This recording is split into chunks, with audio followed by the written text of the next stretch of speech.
కృప చూపించమని, నీ పవిత్రమైనటువంటి పరిపూర్ణతను తండ్రి అంగీకరించేటువంటి హృదయాల మధ్యలో నీ పరిశుద్ధ సువార్తను తండ్రి స్థాపించుటకు ద్వారములను తెరవమని, నూతనమైన సంఘాలను స్థాపించుటకు కృప చూపించమని, సజీవుల దేవ మీ సజీవమయ్యున్న నామమును బట్టి ఈ ఉదయకాలమందు ప్రార్థిస్తూ ఉండగా, ఆకాశమందున్నటువంటి నీవు మీ శక్తి కలిగిన నామమును తండ్రి అనుగ్రహించమని, యేసుక్రీస్తు శక్తి కలిగిన నామమున ప్రార్థించి వేడుకొనుచు ఉన్నాను తండ్రి.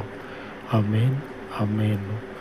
ఉన్నతుడు అయ్యున్నటువంటి పరిశుద్ధుడా, నీ నామము నిత్యము స్తుతించబడినట్లు నీ ఆత్మను అనుగ్రహించుదువుగాక.